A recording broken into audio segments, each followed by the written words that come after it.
네, 우리 자랑스러운 장학생들. 장학생들. 마음껏 웃으세요. 나는 내일 아침에 김치찌개 하나, 둘, 셋.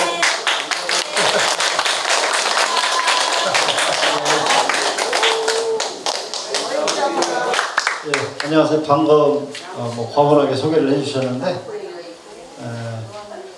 학교에서 아이들 가르치다가 작년에 퇴직하고 지금은 하는 일 없이 백수입니다. 백수인데 바쁘더라고요. 양화목입니다. 인사드리겠습니다.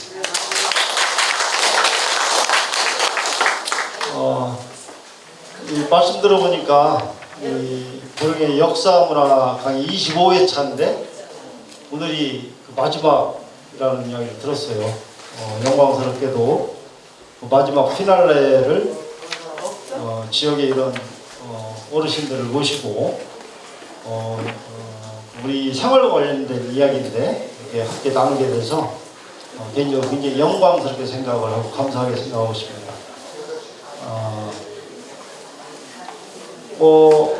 우리 이제 철도하고 이제 열차 얘기잖아요. 제가 이제 이 강좌에 이제 그 부탁 말씀도 가만히 생각을 해보고 내가 언제 열차를 타봤지 해봤더니 제가 초등학교 6학년 때 수학여행을 온양온천으로 왔어요. 현충사. 그때 이제 처음 열차를 타봤던 기억. 그 다음에 중학교 때 그 비둘기호 열차를 타고 저희 어머니가 이제 21년생이신데 어머니를 모시고 서울역에 내렸는데 그때 이제 지금 이거 대우 빌딩이거든요. 굉장히 큰 건물이 역 앞에 다 버티고 있더라고요. 그래서 굉장히 그 놀랐던 그런 기억이 있습니다. 아마 여기 계신 여러 어르신들께서도 그런 그 열차, 기차에 대한 나름의 추억을 다 한두 가지씩 가지고 계시리라고 생각을 하는데 오늘 뭐 제가 말씀드릴 이 내용은 뭐 연구를 한 것도 아니고요. 그냥 여기저기 있는 자료를 좀 모아서 우리 보령 지역과 관련된 내용들을 정리한 것이거든요. 그래서 이게 오류일 수도 있고 아마 여기 계신 어르신들이 아마 여기 나온 내용 이상으로 알고 계신 분도 있을 거예요. 그래서 한번 같이 공유하면서 혹시 또 추가될 내용이 있으면 나중에 이렇게 이야기를 덧붙여 주시면 더 좋겠다라는 생각을 합니다. 오늘 내용은 이러한 자료들을 제가 이제 찾아보고 조사해서 거기에 수집된 내용들이라고 보시면 되고요. 1999년은 한국철도 100주년의 해였습니다. 앞에 1769년 이렇게 연도 숫자가 써 있는데 이 의미가 뭐냐면 이 1769년이면 우리 조선시대잖아요. 한참 이때 그 영국의 스코틀랜드의 그 제임스 와트라는 사람이 전기기관을 발명합니다. 전기기관. 근데 이제 그게 발명이 되고 바로 뭐 열차가 뭐 전기기관 열차가 달린 게 아니고 그리고 나서 1825년에 와서야 영국에서도 처음으로 이제 그 상업적인 열차 운행이 이제 시작이 됐어요. 그리고 나서 이게 이제 1853년은 인도가 영국의 식민지였잖아요. 그래서 아시아에서는 처음으로 철도가 들어오고 요게 이제 1872년이 이제 일본이 메이지시를 통해서 이제 일찍 서양문물을 받아들였죠. 그래서 일본이 처음으로 열차를 개통한 연도고 요게 이제 우리 나라에서 이제 첫 열차가 개통된 거죠. 그래서 99년이 100주년이 되는 거죠. 근데 이제 그 1876년에 일본의 그 수신사로 갔던 김기수라는 분이 그 일본을 다녀와서 그 여행 다녀온 그에서 기록한 일동기후라는 책이 있는데 거기에 이제 처음으로 이 열차를 소개했다고 해요. 그래서 그때 그 김기수가 수신을 왔던 김기수가 소개한 일동기에 소개한 열차가 이게 화륜차입니다. 화륜거. 이게 이제 불을 내뿜는 수레라는 뜻인데, 그래서 이제 처음 우리나라에 그게 소개가 되고, 이제 1897년에 미국의 제임스 모스라는 사람이 고종으로부터 이제 철도 구설권을 획득해서 이제 철도 구설을 시작을 하게 됐습니다. 그리고 이제 1899년에 여기 완공이 됐기 때문에 이게 100주년이 되는 거죠. 이 앞에 그리고 2029년은 하고 이제 제가 물음표를 던져놨는데 이것은 무엇일까요?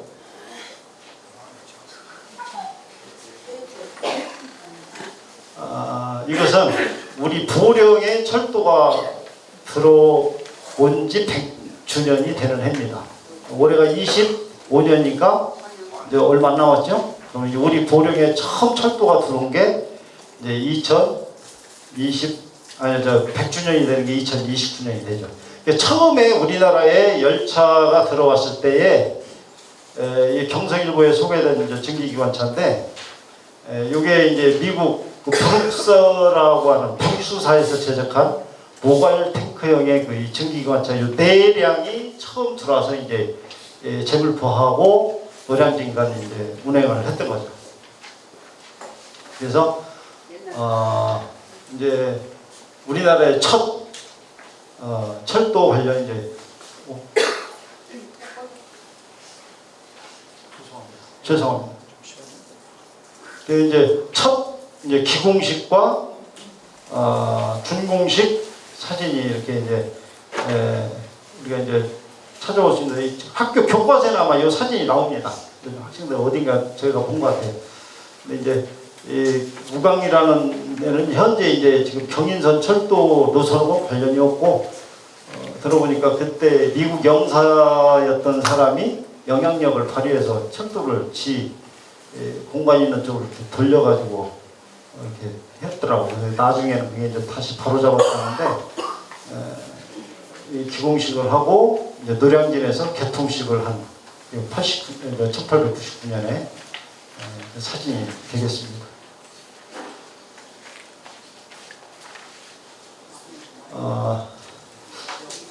이게 이제 인천 1899년에 제물포에서 노량진까지 이제 열차를 탈 때 그 요금이 그때 이제 자료를 찾아보니까 1등 칸, 2등 칸, 3등 칸이 있는데 1등 칸은 2등 칸의 2배, 3등 칸은 이제 2등 칸은 3등 칸의 2배였대요. 근데 이거 1등 칸 기준 요금인데 당시에 편도 요금이 1원 50전이었습니다.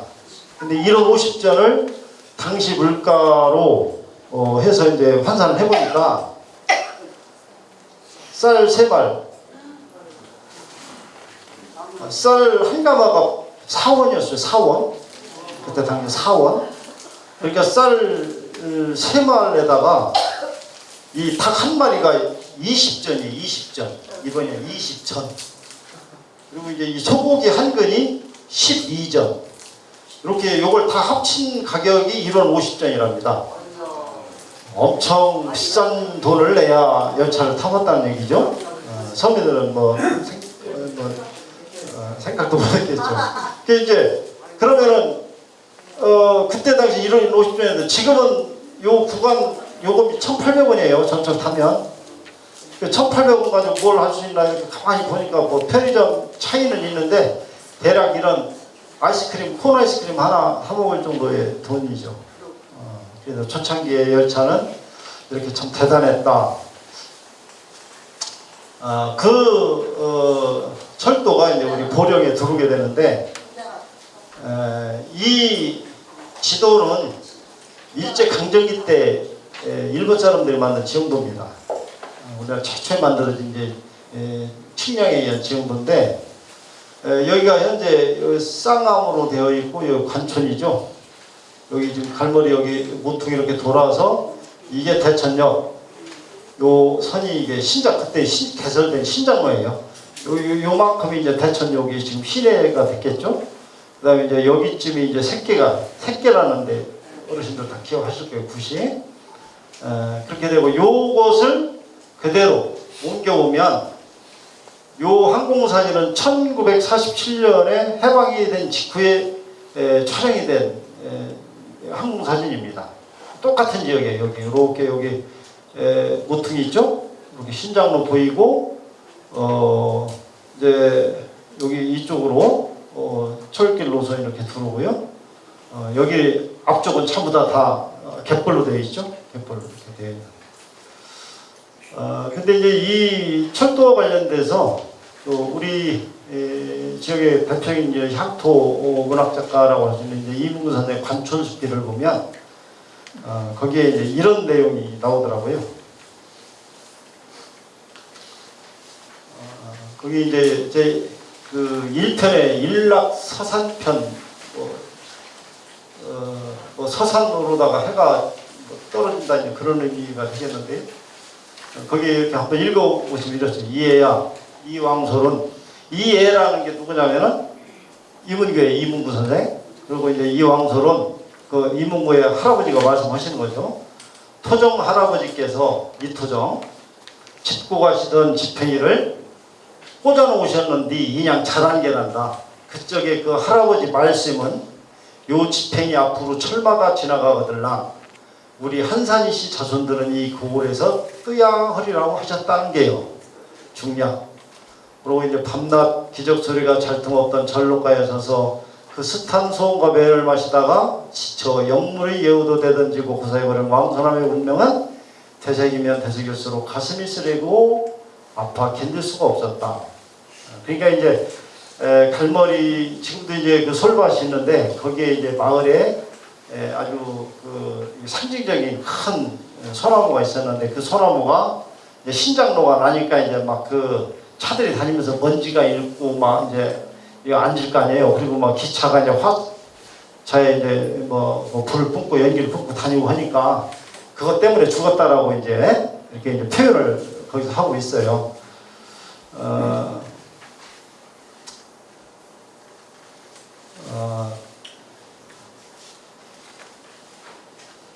이렇게 해서 이제 우리 보령에 이제 처음 철도가 들어오게 되는데 여기에 보면은 개통된 경남철도선 노선도 이렇게 나오잖아요.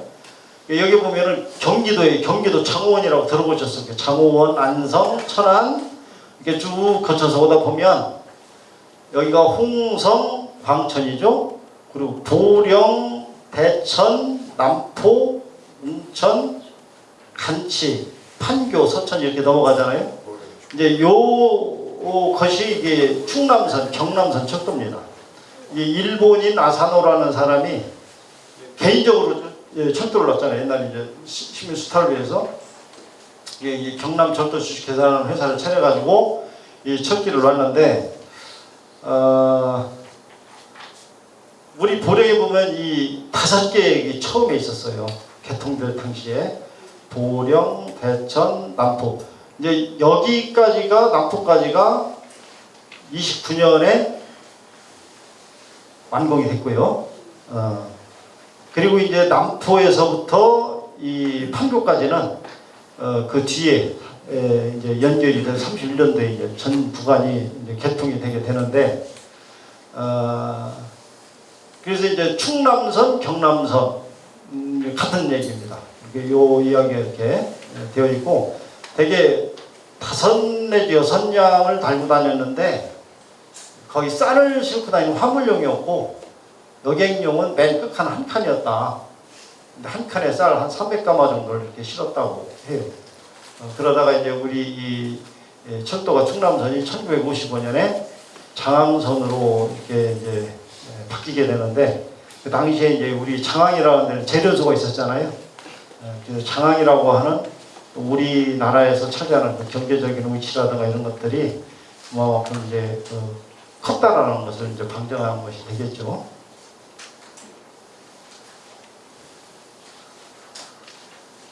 그리고 이제 요 보령은 이제 뒤에서 나오는데 지금의 주포역입니다. 주포역.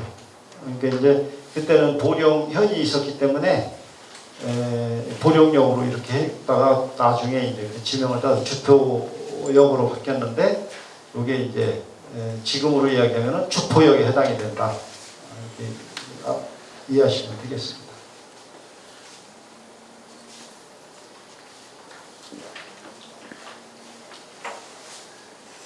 글자 보이시나요?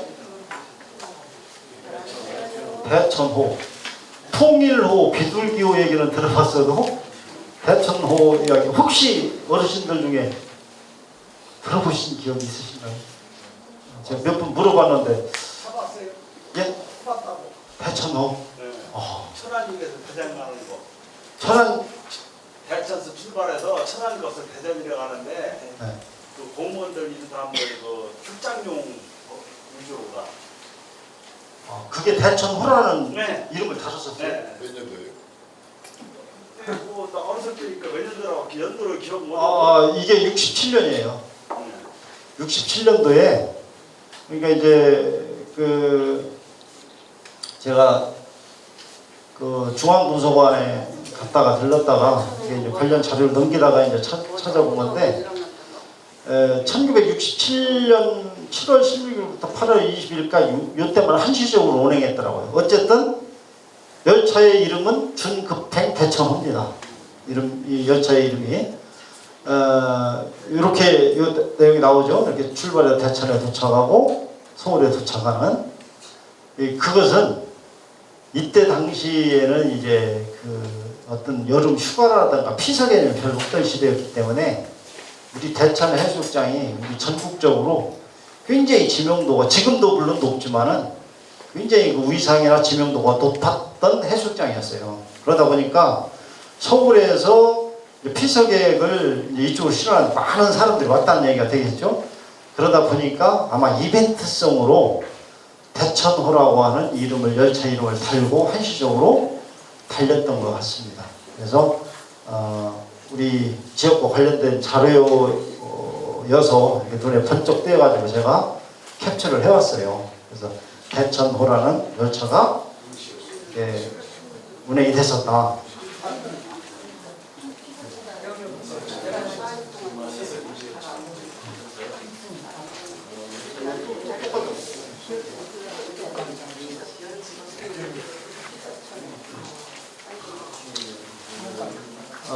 그리고 우리나라 레일바이크 역사는 보령에서 시작되었다 이렇게 했는데 이게 또 재밌는 또 이제 이야기거리이기 때문에 실어왔는데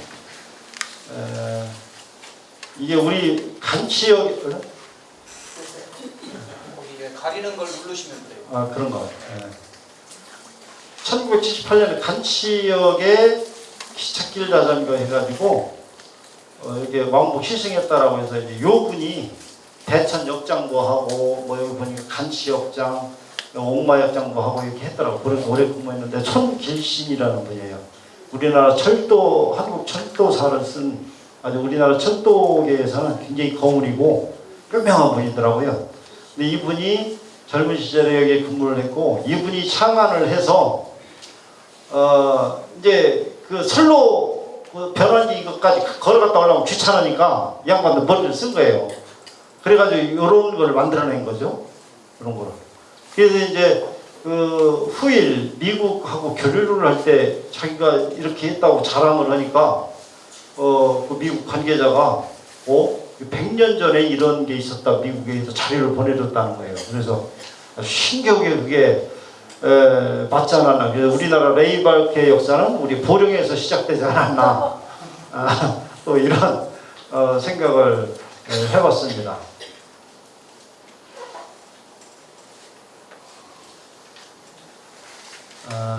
이런 열차표 다 기억하시죠? 예. 네.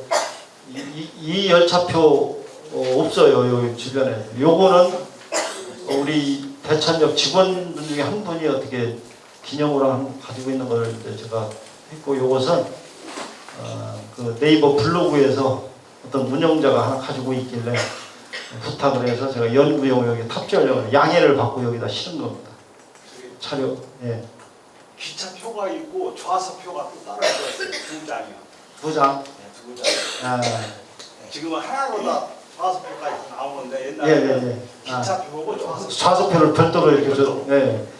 근데 이제 요게 이제 1분이라고 게 뭐냐면은 요 기억하실 거예요. 차 탈 때 이제 이렇게 긁어주면 왜 날짜가 찍히잖아요. 이게 이제 위조를 방지하려고 했는데 요것을 고안한 사람이 그 에드몬슨이라고 하는 영국 제임스 에드몬슨이라는 사람이 고안을 해서 이제 에드몬슨식 기차표라고 했다는데 이게 이제 KTX가 도입되고 하면서 이제 우리나라 전 노선에 사졌다고 하는데 지금 현재 이 일부에는 대천역에서 하나 지금 보관하고 있는 자료입니다.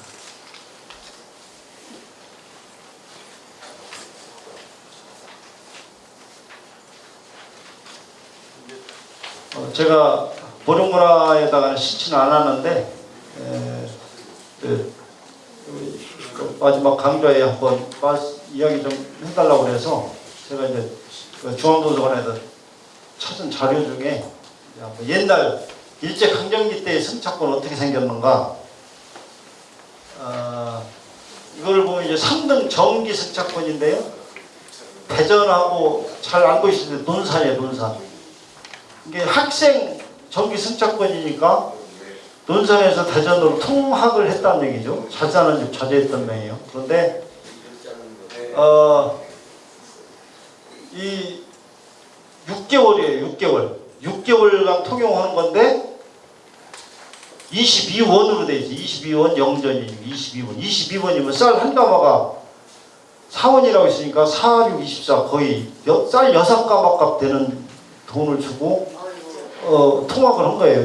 6달. 굉장히 비싼 그때 당시에 그랬더라고요. 그리고 요거는 대전에서 일본 동경까지 가는 열차표예요. 이제 물론 이제 바다 밑으로 못 갔으니까 이제 부산까지 가서 이제 거기서 배를 타고 건너가서 이제 규슈에서 이제 이렇게 환승에서 이렇게 계속 갔겠죠. 근데 이제 3등차 승차권인데도 1등차도 아니고 이건 얼마로 돼 있냐면 여기 동경 대전이라고 이렇게 돼 있잖아요. 동경하고 대전. 근데 24원 15전. 그러니까 이제 편도로 가는데 6가마네요. 쌀 6가마. 20만 원씩 잡으면은 64 아니죠? 20만 262? 20만 원. 262 120만 원 정도 된 거죠. 그때 당시에는 이렇게 열차 타기가 굉장히 어려웠던 것 같습니다. 그래서 이제 제가 이 자료를 조사하면서 역에 가면은 이제 그 건물 있잖아요. 그거는 이제 건물인데 요 역사라고 하는 것은 이제 기록이죠. 기록. 그 여기 가지고 있는 역사 기록 말 그대로 이렇게 되어 있는데 현재 폐역된 것은 다 이제 대천역에서 보관을 하고 있어요. 다행히 하고 있는데 소국에 들어가서 내용을 보면 좀 실망스러운 게 내용이 없어요. 내용이 별로.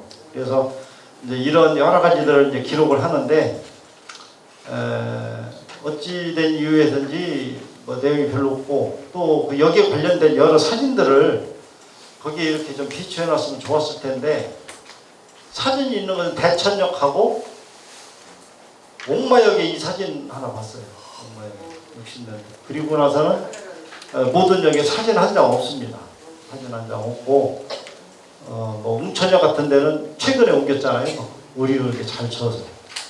근데 이제 과거 자료를 좀 보려고 갔더니 없다고 해서 어떻게 했더니 다 정리하고 왔다고 하더라고요. 정리의 개념이 뭐냐 했더니 버리거나 소각하거나 없어요.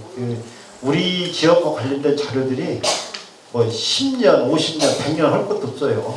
5년 전 것도 구하기 어렵습니다. 그래서 지금 현재 이루어지고 있는 것도 한 5년, 10년 지나면 다 역사입니다.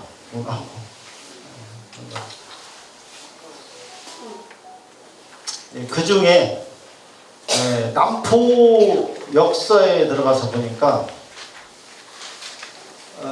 이게 쭉 그 연역을 이렇게 기록해 놨더라고요. 근데 그 중에 이제 특이하게 여기는 경성 황해사 남포역 공사 짝공.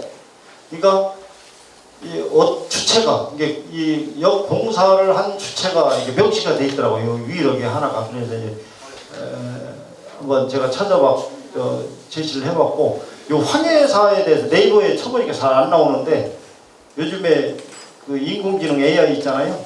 인공지능한테 물어봤더니 그래도 자세히 나오더라고요.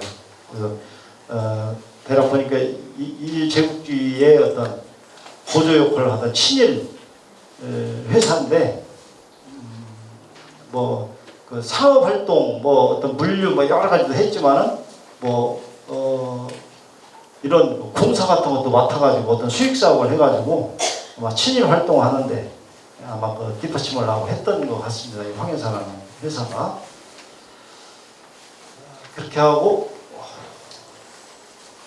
46년에 경남선 철도 주식회사 운영권을 국철에서 인수했다. 이게 해방이 되고 나서 이제 철도를 정확하게 이제 국철에서 이제 사철을 국철로 개인 철도를 국철에서 이제 운영권을 넘겨받는 받은 그 날짜를 구체적으로 기록하고 있는 것이 남포 역사에 딱 나와 있더라고요. 대천도가 아무 데도 없어요. 유일하게 보령에서는 남포 역사에 저런 기록이 나와 있더라.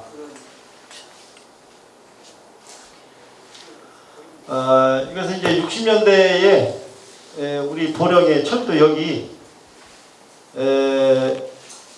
10개 있었습니다. 10개. 지금은 3개 남았습니다. 3개. 근데 이제 내년 후년 27년에 2단계 개량 사업이 완료되면 청소역이 이전해서 폐역이 됩니다. 예정이 돼 있어요. 2개가 남는 거예요. 2개가. 그래서 이 60년대, 70년대 이 철도 교통과 철도역은 우리 보령뿐만 아니라 우리나라 모든 지역에 물류의 핵심이었고, 우리 또 사람들 수송오는 데도 절대적인 역할을 했던 그런 교통수단이라고 볼 수 있겠고요. 요 지도 그림은 제가 그린 것이 아니고 1966년에 보령군 통계연보에 나와 있는 지도. 그때는 공무원들 참 고생했을 거예요. 지금은 다 디지털화 되어 있는, 그때는 손으로 다 그려서 이렇게 지도를 만들어서 이게 다 철도도 표시하고 했잖아요. 참고로 말씀을 드렸고요.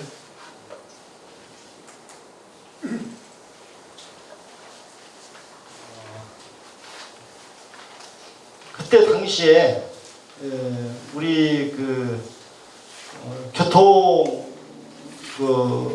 수단에 따라서 이제 화물과 인력 수송의 어떤 비중이 어느 정도 됐는가를 한번 이제 통계연보를 보고 제가 정리를 한번 해봤는데 여기 보면은 대천역에 여기 승차한 인원과 하차한 인원이 나오잖아요. 이 전체 총 보령군의 승하차 인원인데 이렇게 나와요. 근데 이게 그때의 보령군의 상주 인구가 14만 7천이었어요. 근데 대천읍의 인구가 2만 7천, 20%가 안 됐죠? 보령군 전체에서. 그런데 승차차는 50%가 넘죠. 그것을 아까 말씀드린 것처럼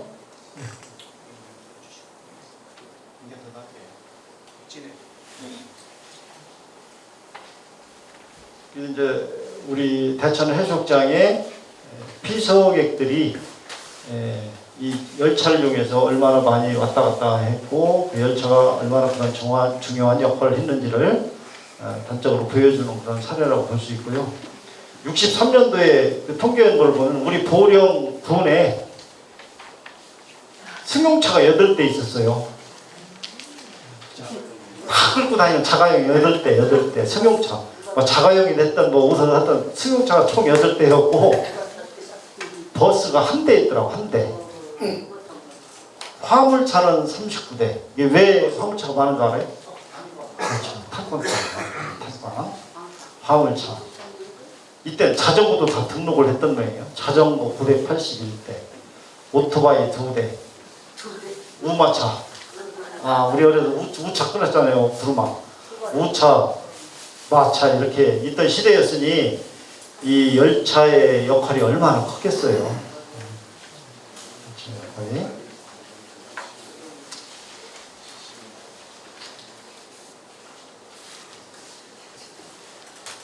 근데 이제 아까 10개 있던 역이 지금 이제 3개, 2개로 이제 될 거라고 했는데, 이 철도역이 이제 여기에 이제 역사가 있죠. 당연히 역사가 있는데, 요것은 주포역이고 요거는 이제 나포역이에요. 근데 이제 초창기 이게 원래 20년대 처음에 그 개통될 당시의 역은 아닐 거예요. 아닐 건데 이렇게 단층 목조 기와로다가 이렇게 했는데 창 같은 걸 보면 이제 일본 문화의 영향을 받아서 이렇게 만들었다는 걸 알 수 있고, 근데 그때 초창기 때에 경부선 지역의 역사를 보면 이런 형태예요. 이런 형태. 이 뒤에 보면 우리 보령에도 이런 모습이 보입니다. 이게 전의 역사하고 이건 천안 역사인데 이런 형태 있었어요. 그때는 아마 이제 지붕이 함석 같은 걸로 이렇게 해서 올라갔었을 것 같고요.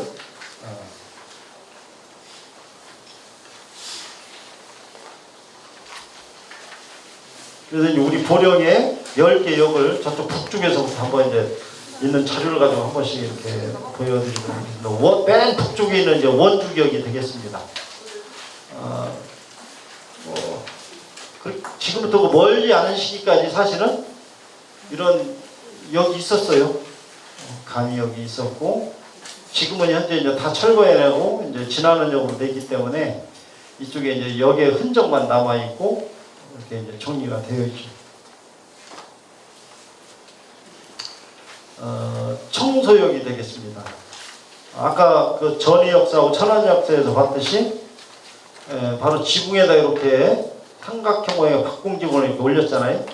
이게 이제 그 철도 역사를 짓는 그 문화가 새로 짙어요. 이게 60년대 초반에 진 건물인데도 불구하고 그런 양식들이 남아서 이렇게 좀 따라가고 있죠.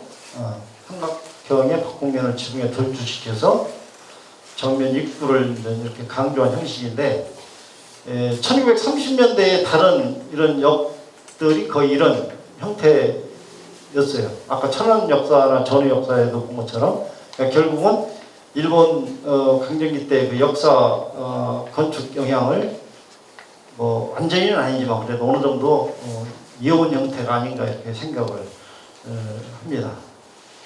그래서 아마 이 역도 이제 폐역은 되는데, 이게 이렇게 보존, 이건 이제 현재 국가 등록문화재로 되기 때문에 허물지는 않을 것 같아요. 근데 이제 여기에 덧붙여서 이제 그 철로하고 해서 어떻게 보존이 될지는 이후에 추진 과정을 좀 살펴봐야 될 것 같습니다.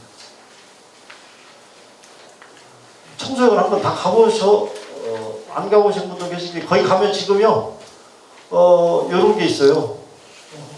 왜 택시라고 하는데, 이게 1980년 광주 민주화운동 당시에 그 택시기사 송강호가 주연했던 영화 있어요. 그 영화를 청소해서 촬영했어요. 뭐 아무 관련이 없는. 근데 그 이유는 서울하고 가까웠을 것이고, 그 다음에 여기 청소의 그 면 소재를 보면 가운데 길을 중심으로 해서 양쪽으로 이 상가라든가 주택이 쭉 들어서 있잖아요. 그걸 이제 가촌이라고 하는데, 이제 한문 용어로는 그런 형태의 도시가 이제 있고 하니까, 그때 그리고 이제 개발이 안 됐으니까 80년대의 어떤 그 분위기를 재현하기 위해서 여기서 찍어가지고 여기서 조금 우려먹고 있더라고요. 하고 그 다음에 이제 이런 드라마도 이순재 씨가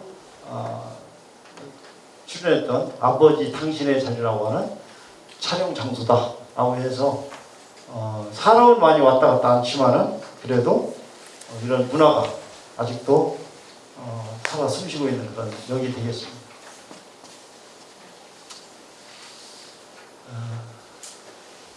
주포역이 오습니다. 처음에 이게 보령역이었다고 했죠. 개통 당시에는 일단 이제 1933년에 주포역으로 이제 원지명을 찾아서 주포역으로 바뀌었고요. 여기도 증축을 77년에 신축을 했는데 또 이런 형태로 올리죠. 이게 이제 은연중에 그런 문화의 역사에 대한 그런 형태의 문화가 좀 명맥을 이어서 내려오고 있는 형태라고 봐야 될 것 같아요. 23년의 모습이고요. 주교역, 간역이죠.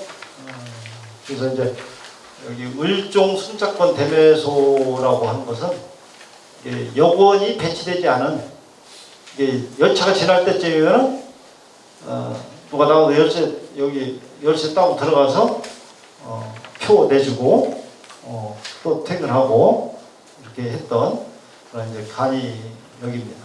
그래서 이제 장항선 직선화 사업을 하면서 선로 이설되면서 2008년에 완전히 폐역이 됐죠. 그런데 이런 사진도 면사무소든 어디든 가면 하나도 없어요. 다 없어요. 개인 집에 혹시 누가 기념으로 사진을 찍었는지 뭐 해서 남아있을지는 모르는데 하여튼 공공기관에서는 가지고 있는 자료가 없습니다. 있는데 처박혀서 찾지를 못하고 있는 건지 모르지만 하여튼 없습니다.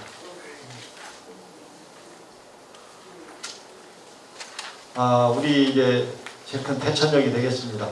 제가 이 63년도에 신축이 된 이 역 이전의 건물을 좀 찾아보려고 하는데 누군가는 가지고 계실 텐데 기억하시는 분도 없고. 사진 혹시 있으세요? 그래서 이제 이 2007년 이전하기 전까지는 사실은 이 건물을 기초로 해서 개축 중축을 계속 해왔고요. 그래서 이 건물 이전의 역사를 한번 좀 찾아봤으면 했는데 서울의 중앙도서관을 암만 찾아봐도 없더라고요. 좀 아쉬웠습니다. 역 광장원들 지역 행사의 중심이었죠.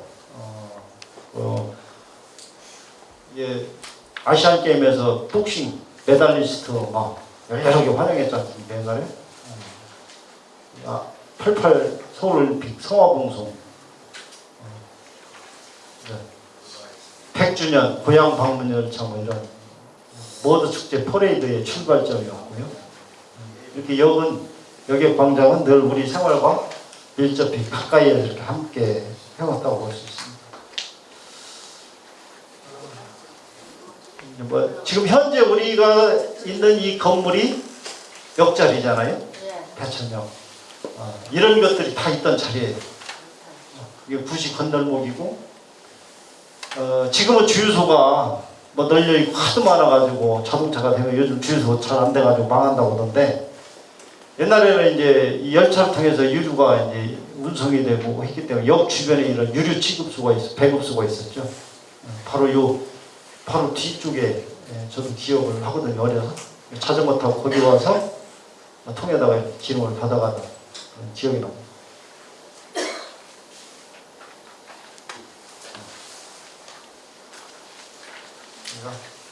갈머리 여기 지금 현재 동부 아파트가 들어가죠. 여기에는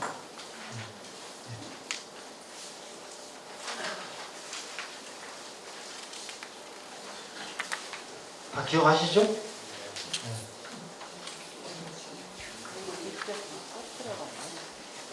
다행히 여기가 지금 여기에서 저쪽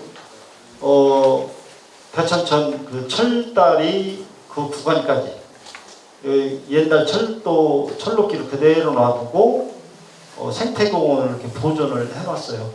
산책로로 이렇게 한번 걸으시면서 옛날의 어떤 기억을 이렇게 되새겨보는 것도 좋은 추억을 되살리는 길이 아닌가 이렇게 생각을 해봅니다.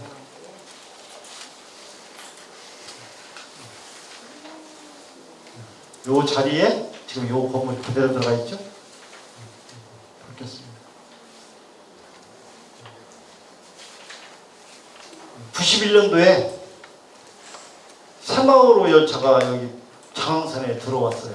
그래서 이 사진하고 다른 사진 이렇게 보면은 그 당시에 군수님 포함해서 이 보령 쪽에 유지라는 분들 다 모였더라고요. 다 모여가지고 이제 이 새마을호의 운행과 입성을 막 축하하고 이렇게 막 악단까지 와가지고 이렇게 하고 있고요.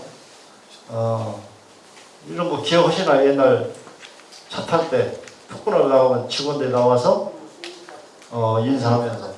예. 근데 이게 그냥 한 게 아니라 아까 그 레일바이크 만들었다는 손길신 역장이라는 분이 대천 역장으로 와가지고 뭔가 좀 혁신적인 일을 해보겠다 해가지고 신문에도 났더라고요. 그래서 그렇게 이제 수요일마다 그렇게 성격 환송도 하고 여기에다가 갑자기 비오면 비 맞고 가니까 우산도 비치해가지고 이렇게 서비스도 하고 이런 것들도 이제 그때로서는 뭐다니까 신문에도 나고 역장이 이렇게 잘한다 이렇게 칭찬도 했던 것 같습니다.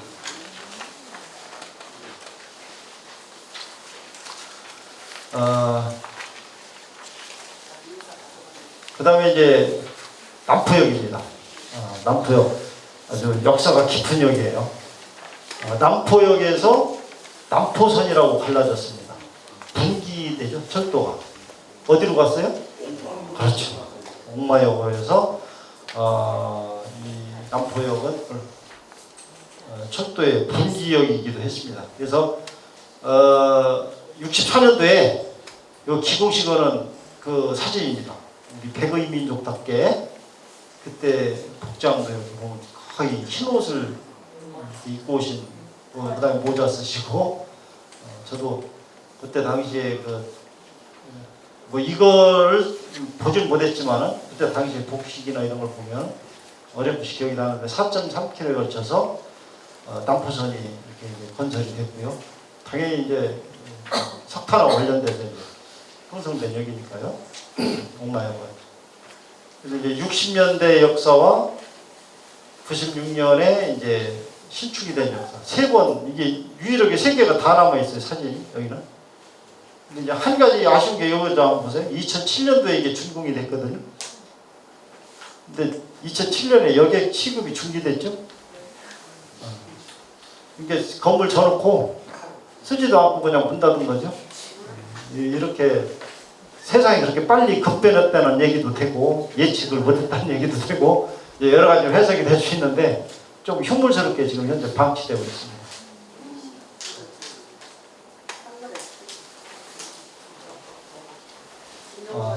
옥마역입니다. 원래의 옥마역이었고요. 개업할 당시에 92년도에 이렇게 기와 그 콘크리트로 신축을 했고 이제 이것이 나중에 이제 폐역으로 인해서 이제 헐리게 되는데 여기 저탄장이 있었고 이게 이제 그 외곽도로 공사하는 모습이 2008년에 보이죠? 외곽도로 지금 현재 여기는 보령 베이스 골프장 2번 홀 혹시 골프 치시는 분들 보령 베이스 가서 2번 홀 가실 때 여기가 옥마역이 있던 자리였구나 한번 생각 한번 해보시는 것도 정확히 여기죠? 위치로 보면 2번 홀. 그리고 이제 레일바이크 옥마역이 또 있어요. 보신 분도 있을 텐데 요겁니다. 완전히 흉물스럽습니다. 방치되어 있고 그 보령베이스 뒤쪽 골프장 뒤쪽으로 가면 숲속에 방치되어 있는데 한때는 요 관광자원으로 활용해서 조금 이용을 했는데 이게 아마 그 이권이 아마 이게 이렇게 얽히고 설켜가지고 해결을 못해가지고 지금 딱지만 붙여놓은 걸 제가 답사갔을 때는 봤거든요.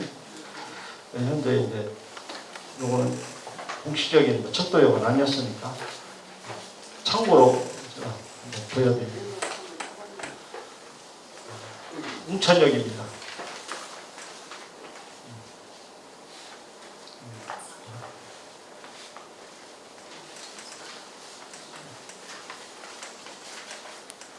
이런 자료도 대천역에서 받았지 웅천역에는 하나도 없어요. 자료. 일체 하나가 없습니다.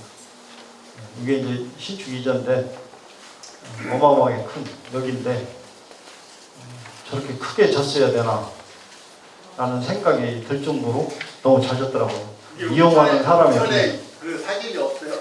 네? 웅천에 사진이 없어요? 자료가 하나도 없어요. 저도 많이 찍어놨었는데 다 사진 자료가 아예 자료 자체가요. 뭐 귀찮아서 그랬는데 어쩌면 하나도 없다고 하더라고요. 게다가 웅천이라서 네. 그런 자료는 많이 아. 저기 해놨었는데 이제 저게 세월이 가니까 다 없어지더라고요. 그렇죠. 부자다니 그러니까. 네. 뭐 나중에는 다 모르니까 버리잖아요. 그러니까. 자녀들. 그래. 그래서 이따도 이제 말씀드리겠지만 이게 그런 자료들이 좀 밖으로 나오면 더 좋은 좀 그 연구가 될 수 있을 것 같다는 생각을 했고요. 그 다음에 간치역도 보면 여기가 분기역입니다. 우리 보령은 철도가 석탄하고 뗄래야 뗄 수가 없죠. 그래서 이제 보령 지역에 있는 석탄을 석천화력으로 보내기 위해서 이제 사천화력선이 건설됐고 그 분기역이 간치역이 됐었어요. 근데 여기에서 보면은 이게 아까 그 레일바이크 그 사진에서 부분적으로 잘라서 캡처한 건데요. 간치역도 이거 짓기 전에는 그런 형태였잖아요. 이렇게 지붕에 박공 형태로 삼각형을 이렇게 올려가지고 진 형태. 이런 것들이 일제 때의 그런 역사 건축 양식을 좀 따온 것이다라고 우리가 볼 수 있고요. 지금은 이제 장항산 그 직선화 사업 때문에 동쪽으로 이설이 돼서 이제 완전히 이게 다 이제 철거되고, 요것도 지금 주산 면 소재 들어가는데 이렇게 다리가 있었는데 요것도 지금 완전 철거돼서 지금 여기 뻥 뚫려 있는 상태죠. 완전히 흔적도 지금 없이 이제 사라진 형태가 되겠습니다.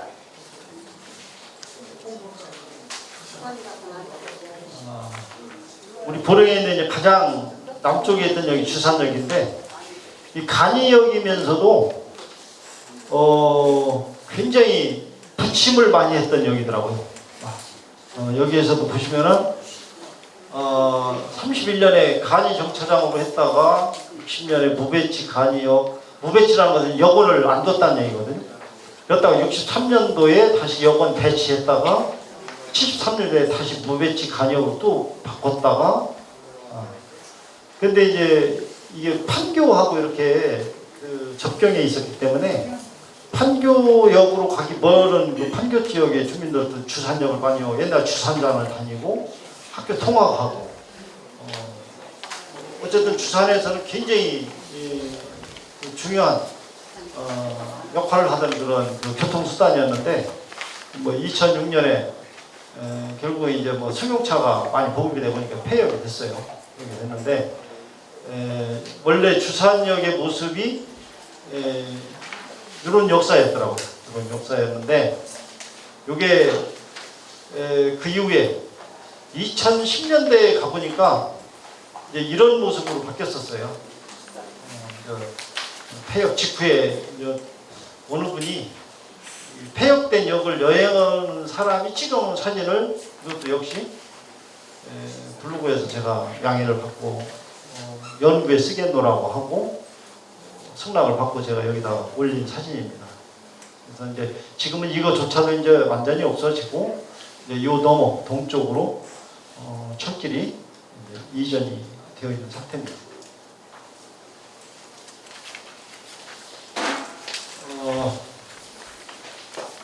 그래서 이제 우리 그 보령 지역의 철도 역과 관련된 그런 기사가 있는가 해서 이제 그 옛날 고 신문을 한번 이제 검색을 해봤었어요. 이제 여러 가지 잡다한 게 많이 나오는데 이제 몇 가지만 이렇게 소개시켜 보도록 하겠습니다. 대천 철도 개통 축하해가지고 29년 12월 3일 경성일보에 이렇게 이제 기사가 이렇게 실명으로 나와 있고요. 37년에 5월 6일에 국기개양대, 일장이겠죠? 30년이니까. 근데 이제 워낙 그래가지고 그래서 이제 이거를 보고 조금 역사의 모습을 추정을 해볼까 했는데 요 뒤에는 창고 같고 전혀 그려지지가 않더라고요. 이렇게 해서 올라와서 여기 굵기 같거든요. 워낙 오래되고 흐려가지고 판단할 수가 없더라고요.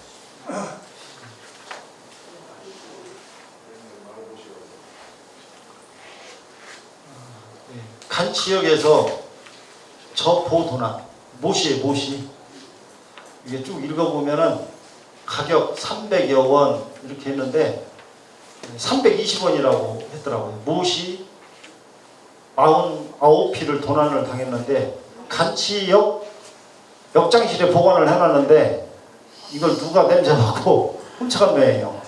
근데 이제 그게 적도동이 아니고 워낙 큰 가치로 따지면은 보세요. 4원이 쌀 한 가마인데 320이면 4, 8, 32, 80가마 쌀 80가마 80가마를 그냥 하루 저녁에 누가 업어간 거잖아요.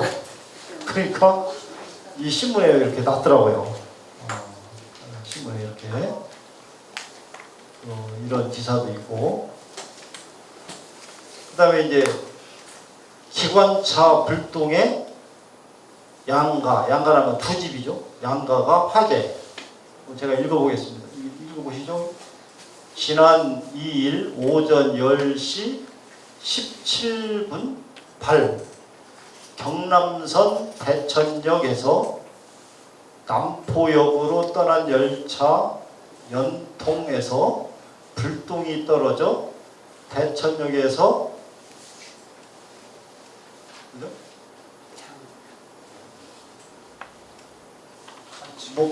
머리쯤 되는 연선 밑에 사는 조남원이네. 조남원 문재영 두 집이 화재를 당하였다 한다.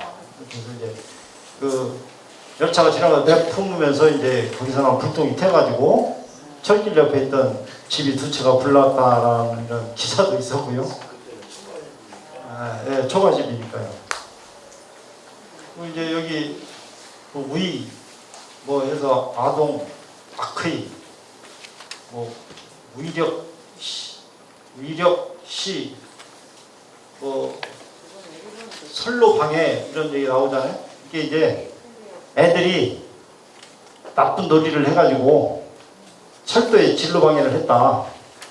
뭐 옛날에 그 레일에다가 뭐 이렇게 뭐 못 같은 것도 놓고 이렇게 놀기도 하고 했는데 근데 그런 놀이를 하다가 7세 남아가 열차에 치여 죽었다는 기사도 있어요. 그래서 이제 그런 거에 대한 어떤 계몽 차원에서 이렇게 신문을 내지 않았나 이렇게 생각을 하고요.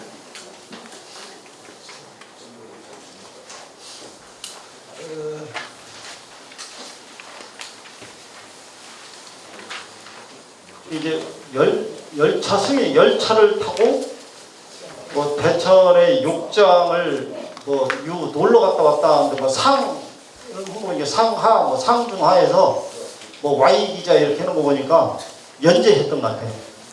그러니까 이제 이때 당시에도 열차를 타고 대천 해수욕장에 서울에 있는 사람들이 유의를 온 거예요.